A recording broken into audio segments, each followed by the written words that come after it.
Agarwal is joining us. He's the president of PhD Chamber of Commerce and Industry. Very good evening, Sanjay. Thanks for taking the time out and joining us on this particular broadcast. Now, a lot has been spoken about, Sanjay, as far as what the industry wants and what the industry has got. We've got corporate voices as well. But let's first, I know you're representing the industry in India Incorporated, but first I'd like to come to you on the Aam Aadmi. There was a fair bit of confusion whether it is petrol, diesel and alcohol.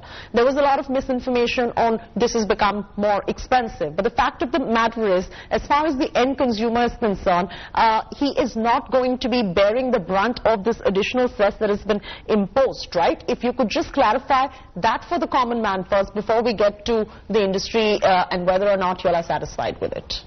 No, I think my information is also similar to yours as of now, because I have not had a time to actually see the fine print, but this is the broad understanding that I have also been given. So I think on that front there is no need to worry for the common man. So for the common man there is no need to worry. As far as India Incorporated is concerned, are you happy? You're speaking as the voice of India Incorporated on this show.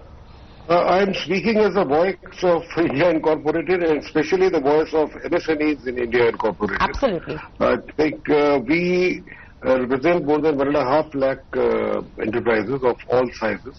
Let me just say that the economy has borne a lot of beating last 1 year over the COVID pandemic, and it's nothing special that has happened to our country alone, it's happened around the world. Yeah. What is really going to count now is how we strategize our way to come out of these difficulties. And I think the budget seems to be a step in the right direction.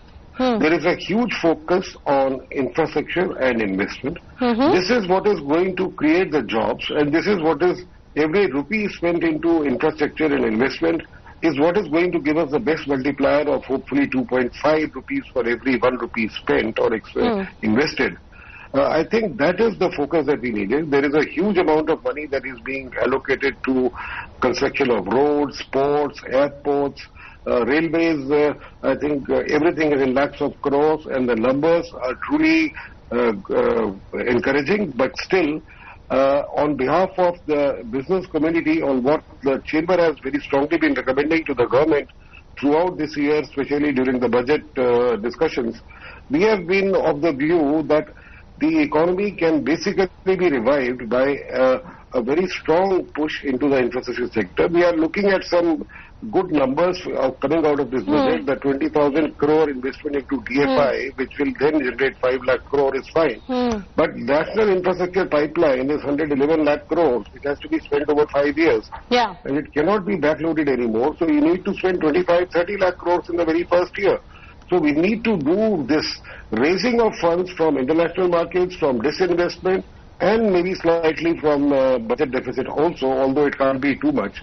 Right. But that is what is required for the economy to rebound, for the employment to happen again, and for the standards of living to be up to where we need.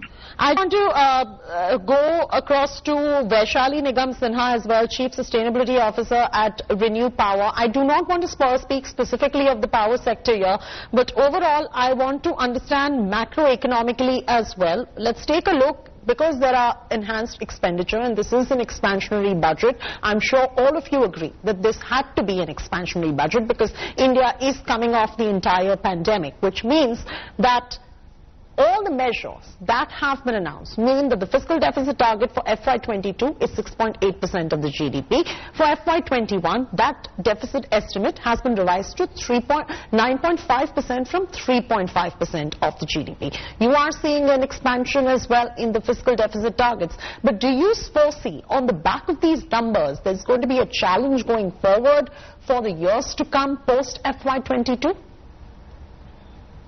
Yeah, hi. Thanks for having me on this show.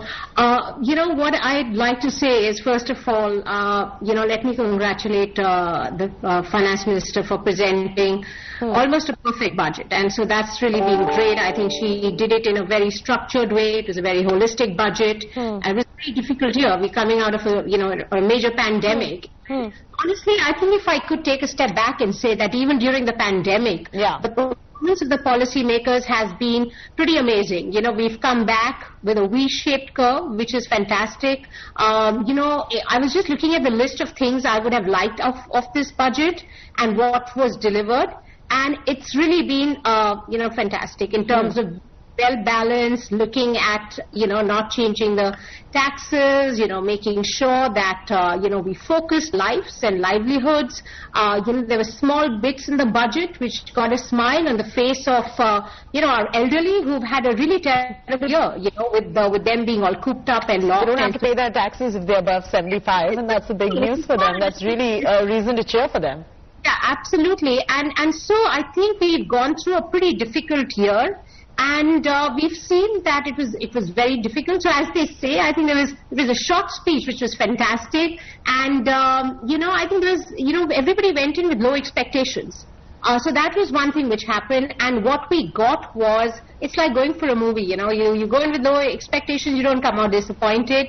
I saw there was a little bit of lack of Bollywood here, but I think this budget mein sabke liye khushiyan hi khushiyan hai. And I think there's been a good balance of addressing the needs of the common man and also of the businesses. But let me tell you, so, you know, I think people have talked enough about what they've liked about the budget, right? Whether it was the basic infrastructure around healthcare, which has been addressed, the Atmanirbhar Bharat. The infrastructure push as well. The infrastructure push, decision to implement NIP projects, that will have a huge multiplier effect on I think, and I'm sorry about interruption, but the big announcement on the LIC IPO and divestment of public sector banks, two of them, was also quite a reason to cheer on the revenue side for the budget, right? Absolutely, and also the increase in, you know, investment in, you know, in the increase in your FDI in insurance to 74%. From 74%. It's gone up. Yeah, exactly. And so that's fantastic. And I know for many years people have been sitting and watching, and that's going to have an impact on the equity markets, as you know, as well. So, you know, that's been very encouraging. I think all the, you know, international investors are also cheering. Markets are cheering. And the bit of the banking sector, 2021 union budget, we will be seeing a cleanup of the stressed assets, perhaps will allow the banks to focus again and really focus on the core business of lending and supporting economic growth. Do you see that on the anvil?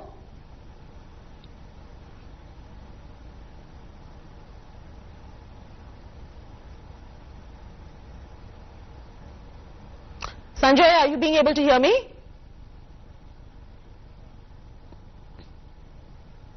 All right, Sanjay will be joining us back in just about a bit, but I just want to draw our viewers' attention to Nirmala Sitharaman, who made it a point to stress on Modi government's